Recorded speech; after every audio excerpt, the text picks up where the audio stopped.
네, 안녕하십니까. 저는 순천향대학교 부천병원 안과에서 근무하고 있는 이시영이라고 합니다.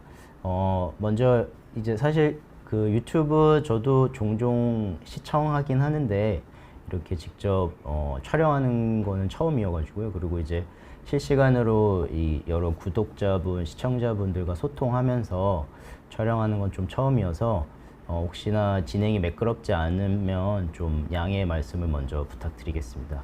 저는 오늘 녹내장의 위험인자 그리고 치료에 대해서 좀 강의를 준비를 해왔는데요. 사실 이제 이러한 위험인자 치료를 설명을 드리다 보면은 결국은 녹내장의 전반적인 내용에 대해서 다 말씀을 드려야 될 것 같아서 전반적인 내용에 대해서도 좀 간단히 준비를 해왔습니다. 먼저 이제 저희가 이런 거 얘기하기 전에 녹내장이 어떤 질환인지 먼저 알아야 될 것 같은데요. 녹내장이라는 질환은 우리 눈 뒤쪽에 위치한 시신경에 서서히 이제 손상이 생기면서 이로 인해서 시야 결손이 유발되는 질환입니다. 그래서 여기 그림을 보시면 우리 눈 뒤쪽에는 망막이라는 부분이 있는데 망막 한가운데 이제 시신경이 이렇게 있고요. 여기가 이제 손상이 되는 질환을 녹내장이라고 하고, 실제로 저희가 망막 쪽 사진을 찍으면 요걸 이제 안저 사진이라고 하는데 요 뒤쪽에 시신경이 이 한가운데 이렇게 위치합니다. 그래서 사실 이 안저 사진에 가장 우리 눈에서 중요한 구조물들이 나오게 되는데 요 가운데 검은스름한 부분을 황반이라고 하고, 여기 이제 저희가 네모로 이제 표시해 놓은 부분은 시신경이라고 합니다. 그래서 이 시신경이 서서히 망가지는 질환을 녹내장이라고 하고, 이제 녹내장 같은 경우는 비가역적 실명을 유발하는 3대 질환 중 하나로 여겨지고 있고요. 전 세계적으로 이제 녹내장, 황반변성, 그리고 당뇨 망막병증이 이런 비가역적 실명을 유발하는 3대 질환으로 알려져 있습니다. 또 이제 저희가 녹내장을 이해를 하고 이제 치료를 설명을 드리기 전에 이제 방수랑 안압에 대해서 또 먼저 설명을 드려야 될 것 같고요. 이 방수 같은 경우는 눈 앞쪽 이 부분을 우리가 전방이라고 하는데 이 부분을 채우고 있는 물이라고 생각하시면 될 것 같습니다. 그래서 이러한 방수는 우리 눈의 압력, 안압을 유지하는 데 굉장히 중요한 역할을 하고 있고, 그리고 그 외에도 우리 눈 앞에 있는 구조물인 수정체 그리고 각막에 영향을 공급하는 역할을 하고 있습니다.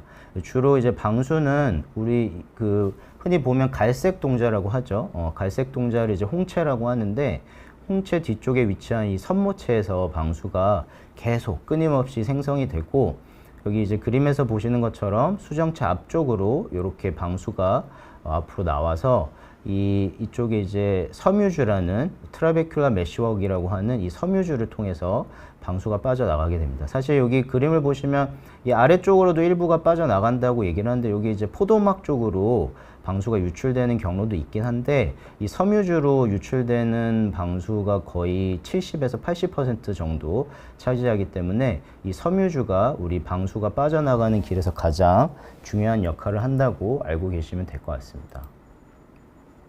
그리고 이제 안압에 대해서 또 말씀을 드려야 될 것 같고요. 안압은 이제 방수의 생성과 배출에 의해서 결정이 되게 되고, 일반적으로 저희가 이제 통계학적으로 봤을 때 정상 범위는 10에서 21mm 오브 머큐리로 알려져 있습니다. 그래서 일반적으로 평균이 한 15mm 오브 머큐리로 알려져 있고요. 하지만 이런 안압이 물론 개개인마다도 다 다르겠지만 이제 하루 일과 동안 또 이제 안압이 계속 변동을 하게 됩니다. 우리가 혈압도 하루 일과 동안 또 변동을 한다고 알려져 있는데, 안압도 똑같이 하루 일과 동안 변동이 있고, 실제로 조금 이제 오래 전에 나온 연구 결과이긴 하지만 그 고령 대상자와 젊은 대상자를 나눠서 안압을 측정을 해봤더니 여기 보시면 이제 까만색으로 칠해진 부분이 고령 대상자의 안압 수치고, 이렇게 비어있는 이 표시들이 젊은 대상자의 안압 수치입니다. 그래서 보면은 고령 대상자에서 안압이 좀 확실히 젊은 분들에 비해서 높은 거를 우리가 확인을 할 수가 있고요. 그리고 여기 보면은 동그라미랑 세모가 있는데, 동그라미는 이제 앉아서 안압을 측정을 했을 때, 그리고 세모는 누워서 안압을 측정을 했을 때입니다. 그래서 보면은 자세 변화에 의해서도 특히 이제 누워 있을 때 안압이 조금 더 높게 측정되는 경향이 있고요. 그래서 나이가 드시면 들수록 우리가 안압이 조금 더 높아질 수 있다, 이런 부분을 알 수가 있고, 특히 밤에 주무실 때, 우리가 잘 때 안압이 조금 더 올라가는 걸로 돼 있고요. 이런 경우에도 이제 고령의 대상자에서 조금 더 높게 측정된 부분이 있습니다. 그래서 사실 저희가 나이 먹는 것도 서러운데 이런 변화까지 있으니까 조금 더 나이 먹을 때 좀 더 서러운 부분들이 더 있을 것 같습니다. 그리고 이제 그 후에는 이제 녹내장과 정상군 사이에서 안압을 비교한 연구도 있었는데요. 뭐 저희도 대략적으로 짐작하시다시피 녹내장 대상자들에서 당연히 안압이 조금 더 높게 측정이 됐고 변동성도 조금 더 달랐습니다. 특히 이제 아침에 안압이 녹내장 환자에서 조금 더 높은 걸로 나온 부분들이 있어서 이런 변동성이나 이런 시간에 따른 안압이 정상이랑 녹내장 환자에서 조금 다를 수 있다. 이런 부분을 알고 있으시면 좋을 것 같고요. 이제 그러면 이제 안압이 이렇게 올라가고 변동성이 있으면 이제 녹내장 손상은 어떻게 진행이 되는 거냐 이런 거를 좀 설명드려야 될 것 같은데 보시다시피 우리 눈은 이제 갇혀 있는 구조입니다. 그래서 앞쪽에는 이제 단단한 각막이 위치해 있고 그 뒤로는 그 공막이 위치하고 있습니다. 그래서 결국은 우리 눈 쪽에서 눈 안쪽에서 가장 취약한 부분 압력이 올라갔을 때 결국은 가장 취약한 부분 요 시신경 한 부분밖에 없고요. 그래서 안압이 오르게 되면 요 시신경 쪽에는 되게 약한 구조물이 존재하는데 이거를 우리가 사상판이라고 하고요. 사상판은 실제로 이 사진을 찍어서 보면 이렇게 구멍이 여러 개의 구멍이 좀 뚫려 있습니다. 그래서 이 구멍으로 우리 눈에는 시신경 섬유 다발이 한 100만 개 정도 존재를 하는데요. 이런 시신경 섬유 다발이 이 시신경 유두, 시신경 쪽으로 다 모여가지고 이 사상판을 다 지나가게 됩니다. 근데 이게 안압이 올라가고 계속 지속적으로 이 사상판 쪽에 압력이 계속 주어지게 되면은 이런 식으로 사상판 두께도 굉장히 얇아지고 뒤쪽으로 이렇게 움푹 패이게 됩니다. 이렇게 패이게 되면 이 구멍을 통해서 지나가던 시신경 섬유 다발들도 당연히 변형이 생기겠죠. 그래서 그러한 변형으로 인해서 이런 시신경 섬유들이 손상이 되게 되고요.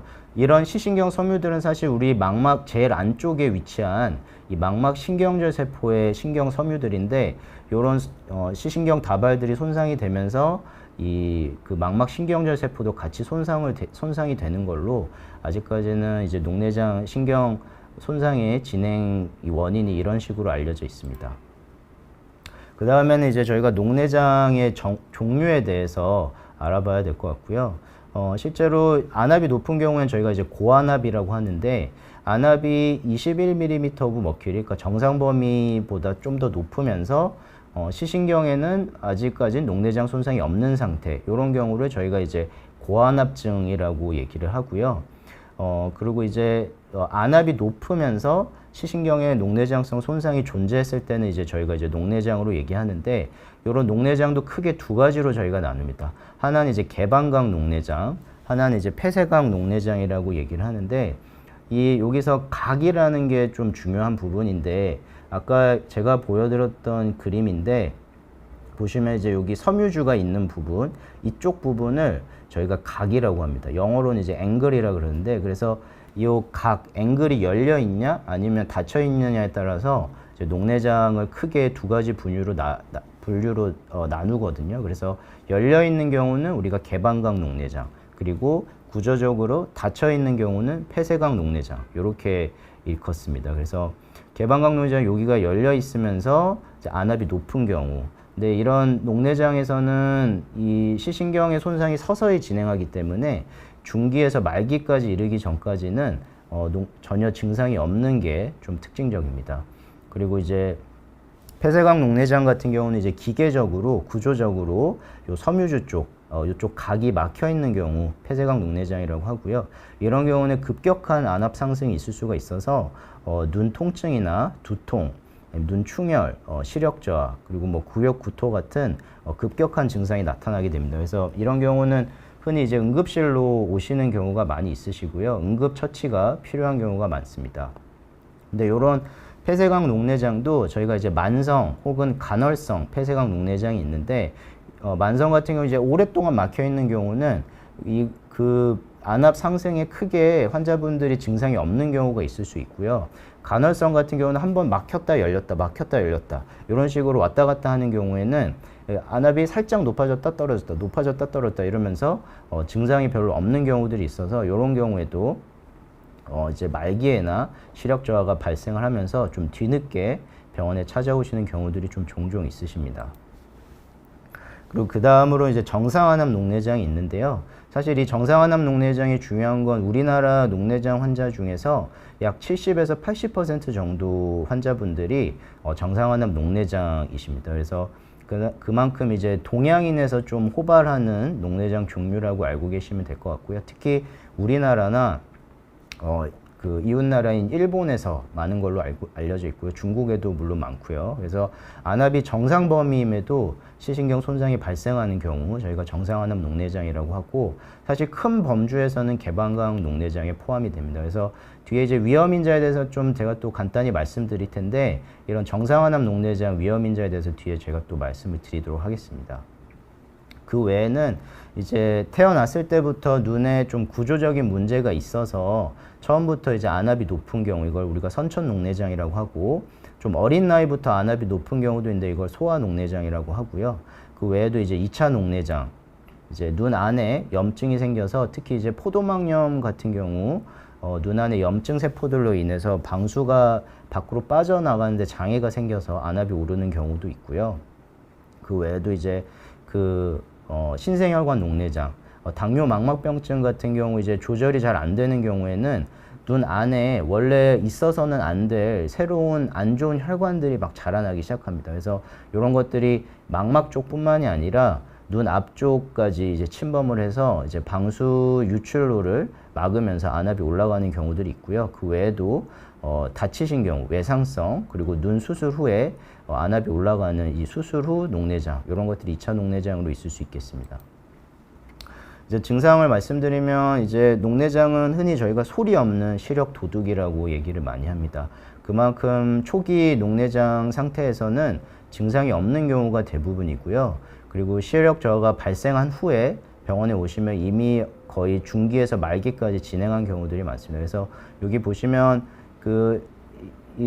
여기 시야 검사, 이게 시야 검사 결과거든요. 그래서 시야 검사 결과 일부분에서 시야 결손이 확인이 되는데도 실제로 우리가 보는 데는 이제 약간 이 나무 쪽이 약간 흐려 보이는 정도. 그리고 사실 저희가 일상생활을 할 때 두 눈으로 보기 때문에 한쪽 눈에만 이 정도의 시야 결손이 있다고 한다면 거의 환자분들은 느끼는 증상은 거의 없다고 보시면 될 것 같습니다. 하지만 이제 말기까지 진행을 한다면 이런 식으로 시야 결손이 굉장히 진행을 하고 중심 시야만 남아있게 되고요. 이런 중심 시야마저도 시력이 이렇게 뿌옇게 보이는 이런 비가역적인 시력 저하가 나타날 수가 있습니다. 그리고 이제 위험인자를 저희가 좀 말씀드려야 될 것 같은데요. 앞에서도 이제 계속 말씀드렸지만 안압이 높은 경우가 이제 녹내장에 있어서 가장 저희가 주목하는 위험인자인 것 같습니다. 특히 이제 이 안압을 낮추는 것이 아직까지는 유일하게 저희가 이런 위험인자 중에 조절 가능한 위험인자이기 때문에 안압에 저희가 많이 집중을 하고 있는 것 같고요. 그 외에도 말씀드린 것처럼 나이가 드시면 고령일수록 녹내장 발생 위험이 높아지는 걸로 알려져 있고 또한 이제 녹내장의 가족력, 뭐 부모님이나 아니면 직접적인 이제 뭐 결혼하신 분 빼고 직접적인 친인척 분들의 녹내장 가족력이 있으신 경우에는 보고된 바로 의하면 적게는 2배, 많게는 4배까지 녹내장 위험도가 높아진다고 알려져 있고 그리고 이제 이거는 이제 정상안압 녹내장, 앞서 말씀드린 우리나라 녹내장 환자분들 중에 대부분이 앓고 계신 정상안압 녹내장에서는 혈관 관련 질환 그리고 이 혈관 관련 인자들이 좀 중요하게 작용을 한다고 여러 연구 결과들에서 보고된 바 있습니다. 그래서 혈관 관련 인자는 뭐 고혈압 그리고 혈압이 너무 낮은 경우에도 이제 녹내장이 좀 발생한다고 알려져 있고요. 그 외에도 당뇨, 뇌졸중 같은 심내혈관 질환도 이쪽에 포함이 되고 그 외에도 이제 편두통, 수족냉증 같은 경우는 이제 말초혈관 아니면 뇌혈관 쪽이 수축을 했다가 이제 확장하고 이런 혈관 수축이랑 좀 연관성이 이제 정상안압 녹내장에서는 연관성이 있을 수 있다. 이런 보고들이 있습니다. 또 한 가지는 이제 근시, 근시가 있으신 분들 같은 경우에도 정상환암 녹내장이 발생할 확률이 높다고 알려져 있고요. 특히 이제 뭐 아시다시피 동양인에서 근시의 유병률이 꽤 높은 걸로 알려져 있는데 특히 이제 저희도 외래를 보면은 종종 이제 젊은 분들이 뭐 라식이나 라섹 같은 시력 교정 수술 하러 가셨다가 우연히 녹내장이 발견돼서 오시는 경우가 꽤나 많습니다. 그래서 이런 근시들도 정상환암 녹내장과 연관성이 높다 이렇게 알고 계시면 될 것 같고요. 그래서 좀 자세히 세부적인 연구들 몇 가지만 좀 살펴보자면 이제 요거는 우리나라 질병관리청에서 매년 실시하고 있는 국민건강영양조사 자료를 가지고 이제 안과 데이터를 좀 분석을 한 연구고요. 그래서 실제로 이제 녹내장 발생 위험 요인들을 좀 파악을 해봤더니 아까 말씀드린 연령, 그래서 40대에 비해서 80대에서 약 거의 4배가량 녹내장이 발생할 위험도가 높았다. 그리고 성별을 봤을 때 남성에서 조금 더 높았고 물론 우리나라 녹내장 환자의 대부분이 정상환암 녹내장이지만 안압도 어느 정도 유의한 연관성이 있었다고 보고한 바 있고요. 아까 말씀드린 근시 같은 경우도 고도근시, 마이너스 6디옵터 이상의 고도근시 같은 경우는 3.3배 정도의 녹내장의 발생률이 더 높았다. 그리고 아까 말씀드린 고혈압, 혈관인자 이런 것도 1.28배. 여기서는 이제 그 BMI, 우리가 체질량 지수라고 하는 비만 정도를 측정하는 건데 요거는 아직까지는 좀 약간 논란의 여지가 있는 부분이긴 하지만 이 연구에서는 이제 오히려 좀 비만도가 좀 높을 경우에 녹내장 발생 위험도가 줄었다. 그러니까 마를수록 녹내장이 더 잘 발생한다. 이렇게 좀 보고한 바가 있습니다.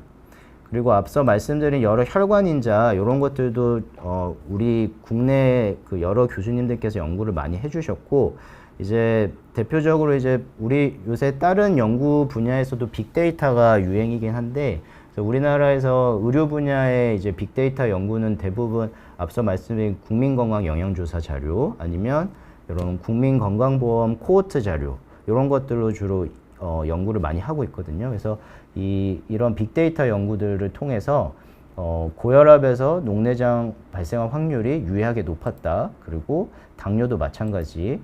뇌졸중 같은 경우도 녹내장의 유의한 위험 인자다. 이렇게 보고된 바 있고요. 그리고 이제 만성 신부전, 콩팥이 안 좋을 경우에도 녹내장의 발생 위험도가 높았다. 이런 것들이 이제 다 혈관에 어느 정도 변화를 줄 수 있는 질환들이기 때문에 확실히 정상환암 녹내장 환자들에서 이런 요인들이 많이 작용할 것 같고요. 저도 이제 임상 강사 시절에 국민건강영양조사 자료로 연구를 좀 해봤었는데 이제 그 정상환암 녹내장 환자 중에서도 좀 15 미만, 15mm 오브 머큐리 미만, 그러니까 낮은 안압의 정상환암 녹내장 환자분들이 오히려 이런 혈관 관련 질환들이 더 같이 동반된 경우가 많았다. 이렇게 확인을 한 바 있습니다. 그래서 이런 혈관 인자들도 저희가 이제 녹내장 발생이 있어서 무시하지 못할 그런 위험 인자인 것 같고요. 이제 마지막일 것 같긴 한데 녹내장 이제 치료에 대해서 말씀을 드리겠습니다. 그래서 녹내장은 이제 치료 목표는 아무래도 녹내장은 신경이 손상되는 질환이다 보니까 시신경 손상이 더 진행하지 않게 그리고 진행을 늦추기 위해서 저희가 치료를 진행을 하고요. 그리고 이제 이런 진행을 늦추는 것 중에 유일하게 입증된 거는 안압을 떨어뜨리는 방법입니다. 그래서 이제 이런 안압을 떨어뜨리는 게 주 치료 방법이 될 텐데 우리가 그럼 안압을 어디까지 낮춰야 되냐? 그래서 목표 안압을 저희가 보통 환자분들에 따라서 설정을 해야 되는데 이제 제가 전공의 시절 때만 해도 기본적으로 한 30% 정도는 떨어뜨려야 된다 안압을 그런 식으로 이제 저희가 치료를 하고 있었는데 최근에는 이제 요거는 유럽 녹내장 학회에서 이제 녹내장 치료 가이드라인을 좀 만들어서 배포를 하고 있는 건데 보면 이제 사람마다 좀 다 다르게 목표 안압을 설정을 해야 한다 이렇게 얘기를 하고 있습니다. 그래서 더 진행된 녹내장에서는 좀 더 낮게 그리고 좀 젊은 환자에서도 조금 더 낮게 그리고 진행이 빠른 경우에도 좀 더 낮게 그래서 사람마다 그리고 뭐 위험 요인이 많은 경우에도 더 낮게 그래서 사람마다 조금씩 다르게 목표 안압을 우리가 설정을 해야 된다 요렇게 요즘은 이해가 되고 있는 것 같습니다. 그래서 실제로 저희 그 녹내장 전문의 선생님들도 요런 가이드라인을 기준으로 해서 환자분들에 따라서 다 각각의 목표 안압을 설정을 해서 거기에 맞춰서 치료를 진행을 하고 있고요. 사실 이제 녹내장도 당뇨나 혈압, 고혈압처럼 평생 치료나 관리가 필요한 질환이라고 생각을 하셔야 될 것 같습니다. 그래서 이제 치료 방법은 크게 약물 치료, 레이저 치료, 수술적 치료가 있는데 일반적으로는 저희가 약물 치료로 먼저 치료를 시작을 하고요. 그 다음에 이제 약물을 최대한 써도 녹내장이 진행을 하거나 아니면 안압이 조절이 되지 않거나 아니면 약물 부작용이 너무 심하거나 이런 경우에는 레이저 치료나 수술적 치료를 고려를 하는데 레이저 치료는 뭐 고려를 선생님들에 따라서 조금씩 이게 선호도가 약간 다르긴 한데 고려를 하는 선생님도 있고 아니면 바로 수술적 치료로 넘어가는 선생님도 있고 요거는 좀 그 선생님들마다 약간의 차이가 있는 것 같습니다. 그래서 요거에 대해서 자세히 좀 설명을 드리면 그 몇 개 이제 질문이 조금 들어왔는데 제가 강의 이제 얼추 마지막 부분이어서 마무리 다 하고 질문에 대해서 답변을 좀 드리도록 하겠습니다.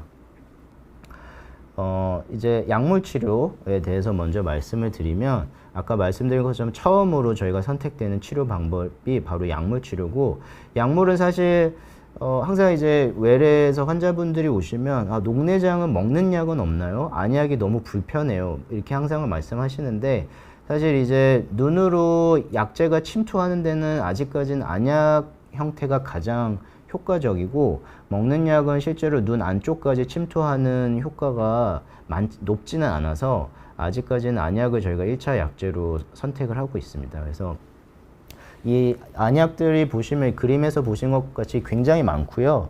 이거는 지금 제가 오리지널 약제들만 그 사진을 가져온 건데 실제로 우리 국내 제약회사에서 나온 여러 그 카피 약품, 이제 제네릭 제제라고 하는데 그런 것들까지 포함하면 굉장히 종류가 많습니다. 그래서 이만큼 녹내장 약들이 지금 여기까지 더 많이 나와 있고, 많이 나와 있고, 이것보다 앞으로 더 많이 나올 가능성이 높고, 계속 앞으로 개발이 되고 있고, 그래서 대부분은 이제 점안약 형태고, 보통 하루 한 번 아니면 2번 규칙적으로 점안이 필요합니다. 그래서 이런 안약들은 앞서 말씀드린 것처럼 결국은 그 방수 배출을 증가를 시키거나 아니면 선모체에서 방수 생성을 억제하는 쪽으로 치료 작용을 하고요. 그래서 뭐 여러 가지 종류가 있는데 프로스타글란딘, 그리고 베타 차단제, 알파 작용제, 그리고 탄산탈수 효소 억제제 이렇게 크게 4가지 종류가 있고요.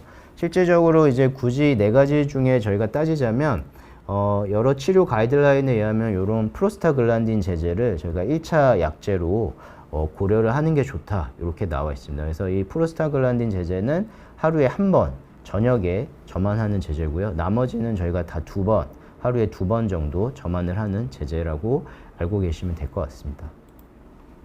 그래서 이제 그 다음은 레이저 치료에 대해서 제가 말씀드려야 될 것 같고요. 레이저 치료는 이제 홍채 절개술, 레이저 홍채 절개술, 아니면 주변 홍채 성형술 이렇게 있고 레이저 섬유주 성형술 이렇게 있습니다. 그래서 그 홍채 절개술 같은 경우는 요건 이제 앞서 말씀드린 녹내장 종류 중에 폐쇄각 녹내장 치료로 저희가 많이 사용하는 레이저 치료고요. 여기 그림에서 보시는 것처럼 요쪽 앞서 말씀드린 각, 여기 앵글, 섬유주가 있는 요 각이 이렇게 구조적으로 막혔을 때 여기다 레이저 치료를 해가지고 구멍을 뚫어주면 방수가 이쪽 구멍으로 자연스럽게 흘러 들어가게 되어 있습니다. 그래서 이로 인해서 이렇게 구조적으로 막혀 있는 요 섬유주를 다시 이렇게 릴리스, 그러니까 여기를 다시 이완시켜주는 작용을 하게 되고요. 그래서 여기 보시면 사진에도 레이저로 이제 이 홍채에다가 구멍을 뚫어놓은 부분이 있고요. 그래서 요거는 이제 저희가 급성 폐쇄각 녹내장 혹은 뭐 만성 폐쇄각 녹내장에서 고려하는 레이저 치료 방법이라고 생각하시면 될 것 같고, 레이저 섬유주 성형술 같은 경우는 저희가 이제 개방각 녹내장에서 저는 개인적으로 이제 약제를 사용하시다가 수술로 넘어가기 전에 수술 전 단계로 좀 치료를 많이 활용을 하고 있고요. 그래서 이런 식으로 여기 섬유주가 있는 이쪽 각 쪽에다가 360도 레이저 치료를 합니다. 그러면 이제 레이저 치료하기 전에 비해서 안압이 조금 더 떨어지거든요. 그래서 이제 수술할 때까지 시간을 버는 경우도 있고, 아니면 이 단독 치료로도 꽤 오랫동안 안압이 잘 유지되는 경우들도 있습니다. 그래서 실제로 이런 레이저 섬유주 성형술 같은 경우는 최근에 유럽 연구진에서 그 좀 대규모 연구를 진행을 했는데, 이런 레이저 섬유주 성형술을 약제 치료 대신에 1차 치료 방법으로 선택을 했더니 약제 치료하는 경우보다 좀 더 비용도 절감이 되고 부작용도 더 적었다. 안압도 효과적으로 떨어지고. 그래서 이 레이저 섬유주 성형술을 1차 치료 방법으로 고려해봐도 되겠다. 이렇게 보고한 바가 있어서 추후 그런 녹내장 치료 가이드라인이 조금 바뀔 수도 있을 것 같습니다. 그리고 그래서 그렇게 알고 계시면 될 것 같고, 부작용 같은 경우는 일시적으로 안압이 상승하는 경우, 그리고 각막에 레이저 치료에서 좀 손상이 되는 경우, 아니면 눈 안쪽에 출혈이 되는 경우가 좀 있을 수 있는데, 보통은 부작용은 미미해서 크게 문제가 생기는 경우는 거의 없고요. 이제 그 다음은 수술적 치료고, 이제 저희 수술적 치료 중에 대표적인 게 섬유주 절제술입니다. 이 섬유주 절제술은 이제 그 공막에다가 구멍을 뚫어가지고 거기로 물이 이렇게 그 구멍을 통해서 빠져나오게끔 이렇게 하는 수술이고, 그 위를 이제 결막으로 덮어서 여기다 물 주머니를 만들어줍니다. 그래서 섬유주로 물이 충분히 빠져나가지 못하니까 인위적으로 길을 만들어서 이쪽으로 방수가 잘 빠져나가게 하는 수술이고, 이런 식으로 하고 나면은 물 주머니가 이렇게 형성이 되어 있는 걸 볼 수가 있고, 이렇게 하면은 꽤 오랫동안 안압이 떨어진 채로 유지가 되고요. 쓰고 있는 그런 안압 하강제도 끊어볼 수 있는 그런 좋은 수술적 치료입니다. 사실 이거는 거의 수술적 치료가 소개된 지 한 30년 정도 됐는데, 아직까지도 저희가 수술을 고려할 때 1차적으로 고려하는 수술법으로 굉장히 효과적인 수술 방법으로 알고 계시면 될 것 같습니다. 그 다음에 이제 그 방수 유출 장치를 눈 안에다가 삽입하는 수술 방법이 있는데, 이제 방수 유출 장치가 여러 가지 종류가 있는데, 이 중에서 우리나라에 들어온 거는 유일한 게 이 아메드 밸브라는 게 유일하게 들어와 있습니다. 그래서 이 아메드 밸브를 보시면 이렇게 뒤쪽에 몸통이 있고 앞쪽으로 이렇게 튜브가 길게 있습니다. 그래서 이 몸통은 눈 뒤쪽 공막에다 이렇게 고정을 하고, 튜브는 이런 식으로 눈 안에다가 직접 삽입을 해서 이 튜브를 통해서 방수가 빠져나올 수 있게끔 이렇게 하는 수술이라고 알고 계시면 될 것 같고요. 원래는 일반적으로 좀 앞서 말씀드린 신생혈관 녹내장 같이 좀 예후가 안 좋은 녹내장인 경우에 1차 치료를 저희가 고려를 하거나, 아니면 섬유주 절제술로 안압 조절이 충분하지 않을 때 고려를 하던 수술인데, 이제 2000년대 초반에 미국에서 좀 대규모로 섬유주 절제술이랑 이 방수 유출 장치 삽입술을 효과를 비교한 연구가 있었는데, 거기서 이제 방수 유출 장치 삽입술이 오히려 섬유주 절제술에 비해서 합병증은 적고 안압 하강 효과는 거의 비슷했다. 요런 연구가 보고가 된 이후로는 이 방수 유출 장치 삽입술 사용이 굉장히 많이 늘어나서 최근에는 1차적으로도 이런 거를 개방각 녹내장에서도 많이 고려하고 있습니다. 그리고 이제 마지막으로 녹내장 치료는 이제 굉장히 가장 최근에 우리나라에도 도입이 되고 전 세계적으로도 많이 활용되고 있는 이 미세침습 녹내장 수술인데요. 이 미세침습 녹내장 수술은 앞에 말씀드렸던 두 가지 수술은 이 결막을 다 열고 거기다가 이제 수술을 하는 건데, 요거는 결막을 건드리지 않고 직접 눈 안으로 이런 기구를 넣어서 이 얇은 관을 하나 넣고 나오거나, 아니면 요 섬유주 있는 쪽에다가 이 조그만 스텐트를 삽입을 하고 나오는 이런 수술입니다. 그래서 여기 옆에 이 왼쪽에 보이는 이 그림은 젠젤 스텐트라고 하는 수술이고요. 이런 식으로 이 긴 바늘 안에 얇은 스텐트가 미리 삽입이 돼 있고, 요거를 이쪽 그 각 쪽으로, 섬유주 쪽으로 이렇게 찔러 넣어서 결막 쪽으로 바늘이 나오면 이거를 스텐트를 쭉 밀어넣고 나오는 굉장히 간단한 수술법이고, 거의 저도 이제 이 수술을 최근에 많이 하고 있는데 한 5분에서 10분 정도면 끝나는 것 같습니다. 그래서 굉장히 환자분도 통증이나 이런 것도 덜하고 안압도 잘 떨어지고 술자 입장에서는 좀 편하고, 그래서 요새 많이 전 세계적으로 많이 시행되고 있는 수술이고요. 이 아이스텐트라고 하는 요 조그만 스텐트를 섬유주에다 이렇게 콕 박고 나오는 수술이 있는데, 요거는 사실 이제 안압이 그렇게 많이 떨어지진 않고 녹내장 안압약을 한 가지 정도 좀 끊어볼 수 있을 정도. 그런데 이제 안압약을 한 가지, 두 가지를 덜 쓰는 게 환자분 입장에서도 훨씬 더 편하기 때문에 뭐 백내장 수술할 때 동시에 같이 시행하거나 이런 식으로 많이 시행을 하고 있습니다. 그래서 이제 수술적 치료까지 이렇게 좀 마무리를 하고요. 사실 이제 대부분의 녹내장 치료는 안압을 조절하는 데 좀 중점을 두고 있는데, 최근에는 이제 시신경 쪽을 이제 재생을 하거나 이 손상된 망막신경제 세포를 다시 살리는 이런 기초 연구들도 많이 진행이 되고 있는데, 뭐 아직까지는 갈 길이 먼 것 같습니다. 근데 이제 뭐 멀지 않은 미래에 기술들이 많이 발전하면은 뭐 유전자 치료라든지 이런 것들이 여러 치료 옵션이 될 수 있을 것 같고, 이제 녹내장으로 힘들어 하시고 고생하시는 여러 환자분들께 또 새로운 빛이 되지 않을까 조심스레 예상을 해봅니다. 네, 이상으로 제 강의는 마치고요. 그래서 일단 뭐 좀 몇 가지 질문들이 들어와 있는 것 같아서 질문에 대한 답을 먼저 해드리겠습니다. 먼저 그 안남주님께서 녹내장이랑 자외선과도 연관이 있나요? 이렇게 말씀을 하셨는데, 사실 자외선과의 연관성은 직접적인 연관성 아직까지 보고된 거는 없는 걸로 저는 알고 있고요.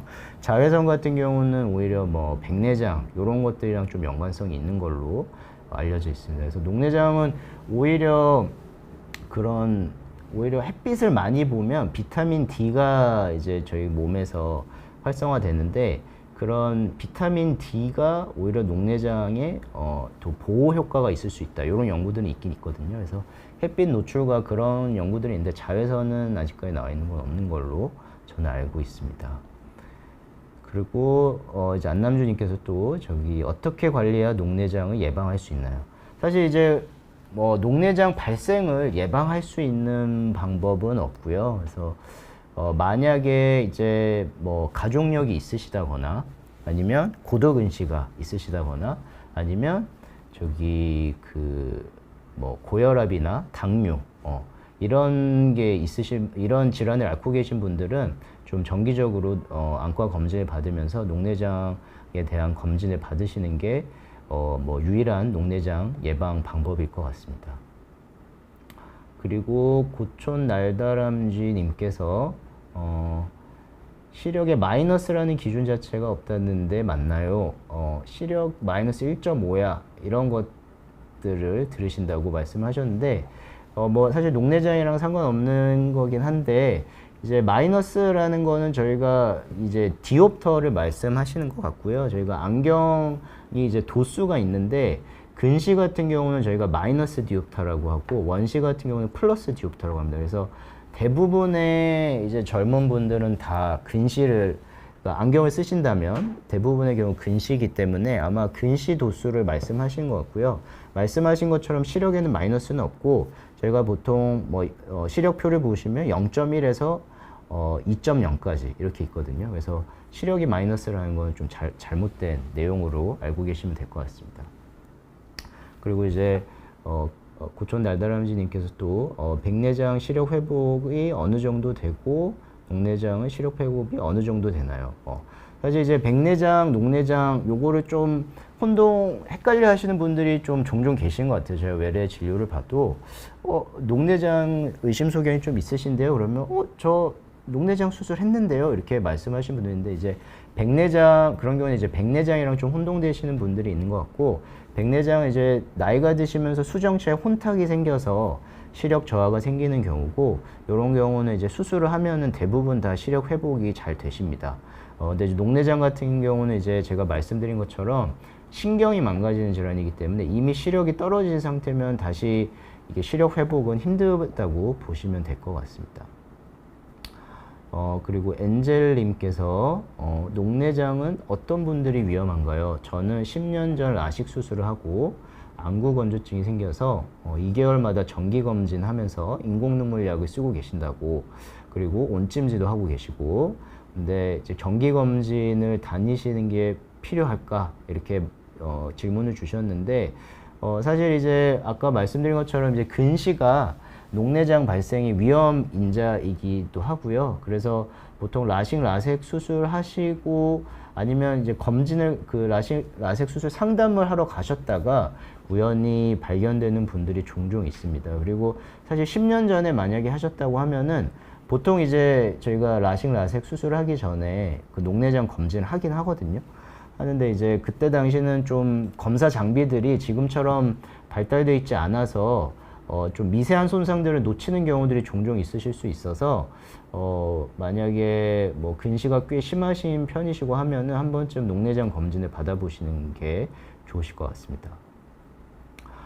그리고 멍멍개님께서 녹내장은 치료가 안 되고 늦추는 것만 된다고 들었는데 얼마나 늦출 수 있는 건가요? 사실 얼마나 늦출 수 있는 건지는 저희가 좀 명확히 설명드리긴 힘들고 이게 뭐 환자분들마다 워낙 다르고 어떤 분들은 수술 한 번으로 깔끔하게 저희가 목표 안압까지 잘 내려오는 분들이 있는 반면에 뭐 안약을 쓰시더라도 저희가 이제 치료를 하면 안압이 잘 내려오시는 분들이 있는 반면에 조절이 안 되는 분들도 꽤 되시거든요.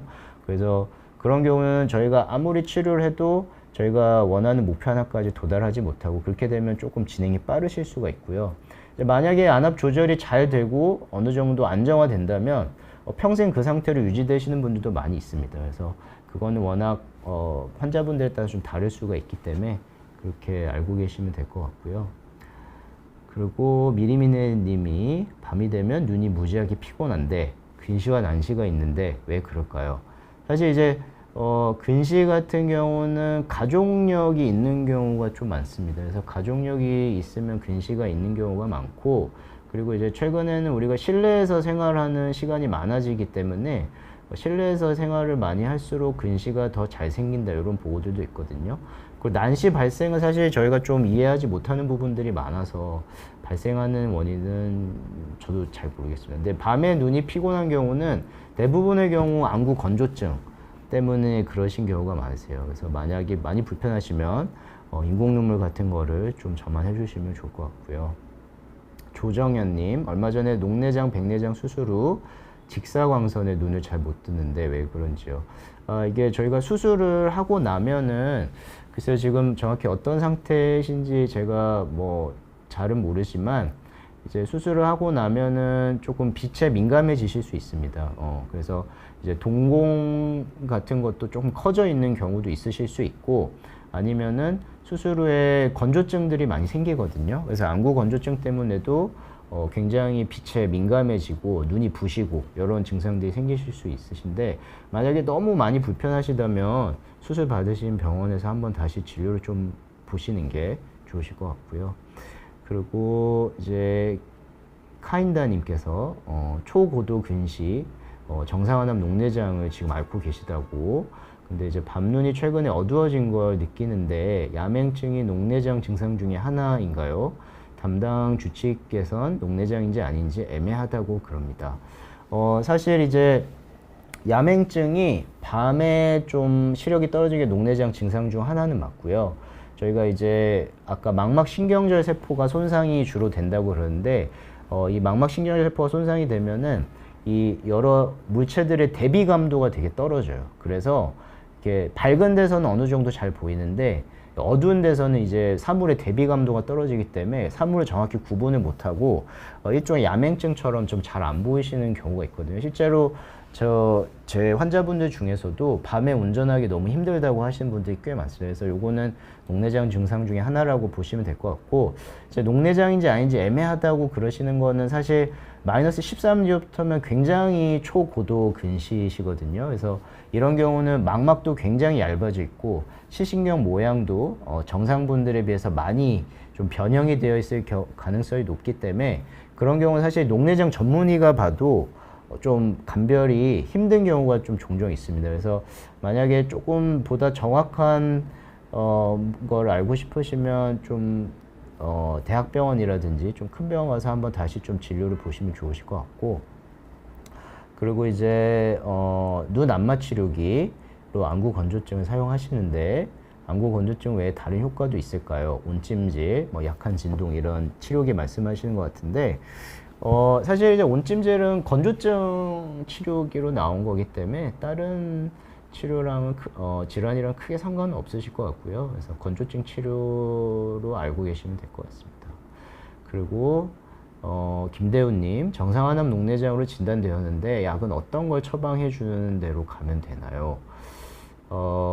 일단 아까 뭐 이제 정상화암 녹내장을 비롯해서 모든 녹내장에서 아까 말씀드린 것처럼 저희가 1차 약제로 아까 말씀드린 그런 프로스타글란딘 제제를 저희가 대부분 고려를 하는데, 이 프로스타글란딘 제제가 이제 부작용이 다른 건 다 좋은데 눈 주변의 변화를 유발해요. 그래서 눈 주변에 다크서클이 생긴다든지, 아니면 충혈이 좀 된다든지, 아니면 눈 위쪽으로 좀 움푹 들어간다든지, 이런 것들이 생기는 경우가 종종 있습니다. 모든 분들이 다 그러진 않지만, 그래서 만약에 나는 사회적으로 되게 왕성하게 활동을 하고 있고 이런 외모에 되게 민감하다, 그러면 프로스타글란딘보다는 다른 제제를 사용하시는 게 좋긴 하거든요.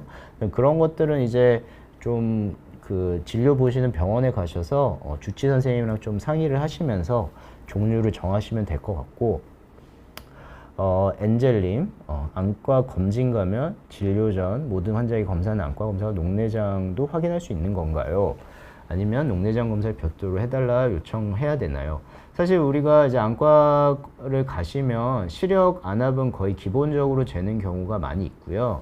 근데 이제 사실 동네 근처 이제 저희가 로컬 병원이라고 하는데, 동네 안과를 가시면 시력 안압만 가지고는, 물론 안압이 높으면은 저희가 녹내장 추가적인 검사를 해보겠지만 정상인 경우에도 정상 안압 녹내장이 생길 수 있기 때문에 그걸로 가지고는 저희가 감별이 안 되고, 최소한 앉아사진 정도는 촬영을 해봐야지 시신경 모양을 보고 녹내장 의심 소견이 있는지 확인을 하거든요. 그래서 만약에 검사를 해보시고 싶으시면 앉아 촬영이라도 한번 요구를 하셔서 한번 해보시면 좋을 것 같습니다.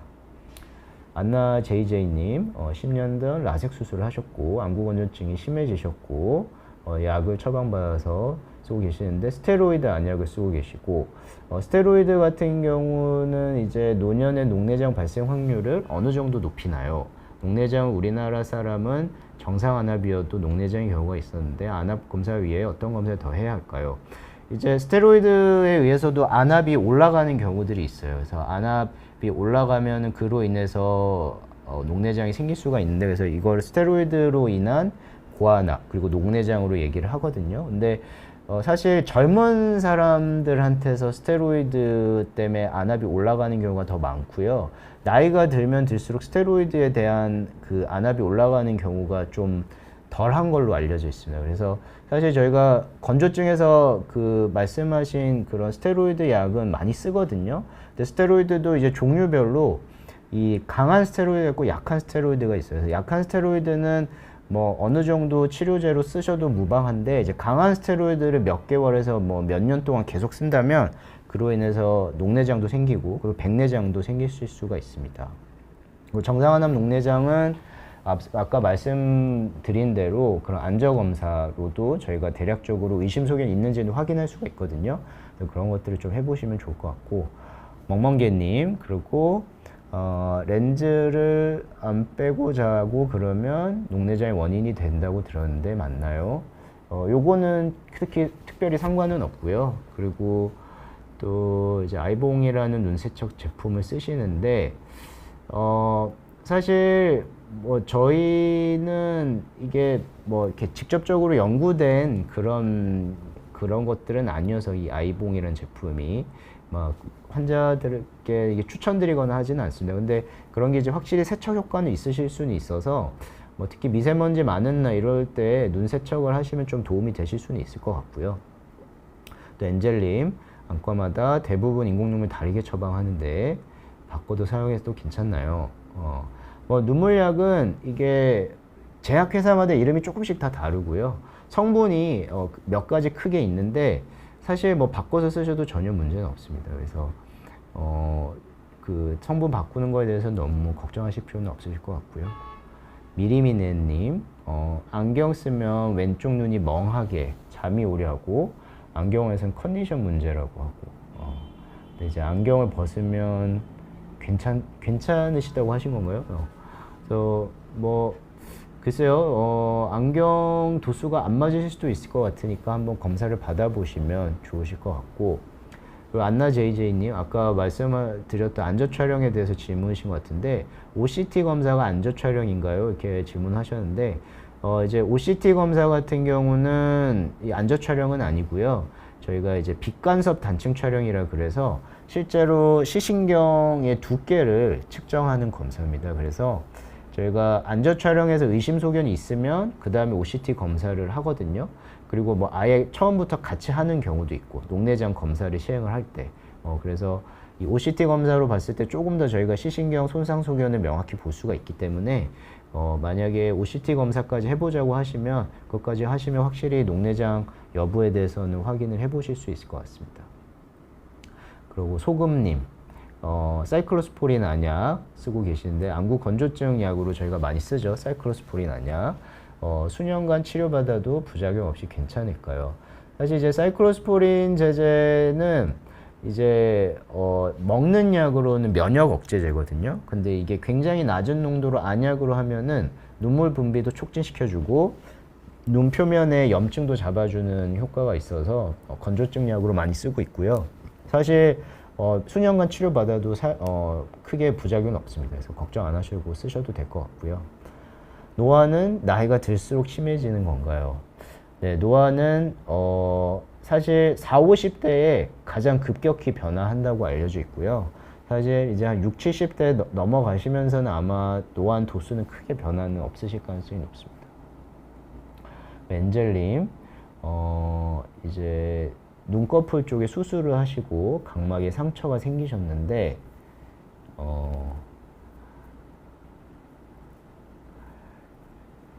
일단 각막 상처가 계속 남아 있으시다고. 근데 뭐 이제 안구 건조증이랑 상처 때문에 쓰는 약들은 인공 눈물 약이랑 그런 관련 약들일 가능성이 높아서 이런 약들은 뭐 오래 쓰셔도 상관없고요. 근데 만약에 각막 상처가 지속이 된다면 그런 것들이 또 다른 문제를 유발할 수가 있거든요. 상처를 통해서 균이 감염된다거나 이런 부분들이 생길 수 있기 때문에 만약에 좀 치료가 잘 안 된다면 좀 더 다른 치료를 좀 상담을 받아보시는 게 조금 좋으실 것도 같습니다.